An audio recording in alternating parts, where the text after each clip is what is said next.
했습니다. 그리고 일본에서는 지난 2개월 동안 한국에 대한 수출 규제를 강화하면서 한국 정부와 제대로 협의를 하지 않았습니다. 그래서 한국 정부도 반격에 나섰습니다.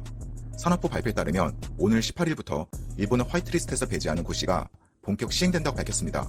우선 일본이 오늘부터 백색 국가에서 배제가 되면 일본은 국내 수출 절차가 까다로워지고 심사 기간도 3배로 늘어납니다. 원래 기존 전략물자 수출 입고시는 전략물자 수출 지역을 백색 국가인 가지역과 비백색 국가인 나지역으로 분류했었습니다. 그래서 가지역에는 미국, 일본 등 29개국이 들어가 있었는데 이번 개정안은 화이트리스트인 가지역을 가해 1과 가해 2로 세분화했고 일본은 가해 2국가에 해당되게 돼서 비백색 국가인 나지역 수준의 수출 통제를 적용받습니다. 결국 가해 2지역으로 재분류된 국가는 29개국 중 일본뿐입니다. 그리고 일본을 한국 백색 국가에서 제외하는 전략물자 수출 입고시 개정안은 국민참여입법센터와 이메일을 통해 의견을 모은 결과 참여자의 91%가 개정안을 찬성했다고 산업부는 설명했습니다. 그러면 이번 조치로 일본은 어떤 분야에서 타격을 입게 될까요? 정부의 발표에 따르면 일본은 3개의 특정 품목을 지정해서 수출을 제한했지만 한국의 이번 개정은 지역 부분을 달리하는 제도 개선이 목적이고 기본적으로 특정 품목에 대한 수출 제한이나 타격 여부는 고려하지 않았다고 했습니다. 결국 일본은 한국의 불리한 품목 3개만 지정해서 수출 규제를 했지만 한국은 정상적인 절차를 통해 신사적으로 시행한 겁니다. 그런데 이번 조치에 대해 일본이 제출한 의견이 어이가 없습니다. 일본 정부에서는 일본의 수출 규제 강화 조치에 대해 한국 정부가 오해하고 있다. 세계 품목 수출 통제가 세계무역기구 위배 사항은 아니다. 이렇게 말도 안 되는 의견을 제출했습니다. 하지만 한국 정부에서는 일본이 7월 2일 수출 규제를 발표하고 일본의 수출 통제 제도와 조치 배경, 영향 등을 정밀하게 조사 분석한 결과 한국의 세계무역기구에 제소한 바와 같이 수출 제한성과 부당성 등 위배 소지가 많았다고 했습니다. 그래서 산업부에서는 일본은 정치적인 목적으로 수출 통제를 활용했지만 한국은 일본의 국제 공조가 가능한가를 판단했고 정상적인 절차로 제도 개선했기 때문에 일본의 수출 통제 강화에 대한 맞대응 조치가 아니라고 밝혔습니다. 그런데 이번 조치로 수출허가 심사 기간이 늘어나게 되면 우리 기업이 피해를 볼 수도 있다는 우려의 목소리도 있습니다. 이에 산업부에서는 향후 수출허가 지연 등에 따른 우리 중소기업의 애로가 발생하지 않도록 수출허가 신청에 대한 전담 심사자를 배정해 신속한 허가를 지원하겠다고 했고 국내 기업 수출 애로사항 발생 여부 등을 면밀히 모니터링하고 우리 수출 기업 지원을 위해 최선의 노력을 다할 것이라고 밝혔습니다. 여러분, 일본에서는 정치적인 목적으로 한국의 수출 규제를 하고 백색 국가에서 제외했습니다. 하지만 한국의 기업들은 일본의 수출 규제를 비웃듯 탈일본, 국산화를 성공시켰습니다.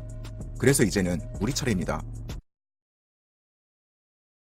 기분 좋은 소식이 들려오고 있습니다. 원래 프로야구 구단들은 정규 시즌이 끝나면 날씨가 따뜻하고 거리가 가까운 일본에서 마무리 훈련을 했었습니다. 그래서 지난해에는 10개 구단 중 키움과 NC를 제외한 8개 구단이 일본으로 전지훈련을 떠났을 정도로 선호도가 높았습니다. 하지만 올해 각 구단에서는 한일 갈등으로 10월 11월에 진행하기로 했던 일본 전지훈련을 일제히 취소했다고 합니다.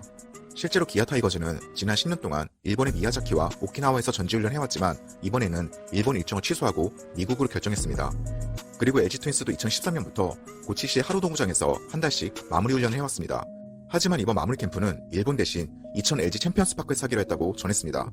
또한 국내 프로농구와 같이 구단을 운영하고 있는 KT와 SK도 농구단은 이미 일본 전지훈련을 취소해서 야구단도 취소로 의견이 모아지고 있다고 합니다. 이 밖에 오키나와로 이동할 예정이었던 롯데 구단도 현재 상황에 대해 잘 인지하고 있고 다각도로 검토 중이다 이렇게 전했고 하나 두산도 일본 전지훈련을 취소했습니다. 그리고 다른 구단들도 대부분 일본 마무리 캠프를 취소하는 방향으로 의견을 모으고 있다고 전했습니다. 심지어 보통 계약을 2년 3년씩 하는 구단들도 있는데 위약금을 감수하더라도 변경하는 방향으로 검토하고 있다고 합니다.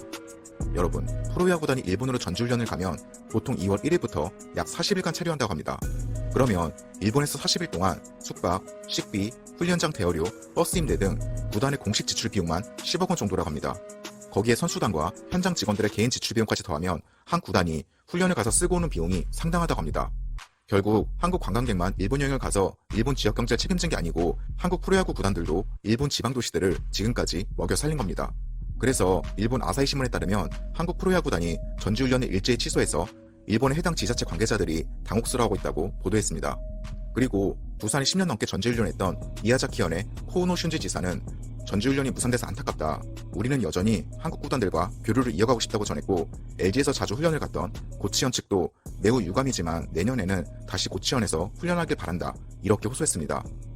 여러분, 이제는 불매운동이 스포츠까지 확산되면서 열기가 계속 뜨거워지고 있습니다. 하지만 여기서 멈추면 안 되고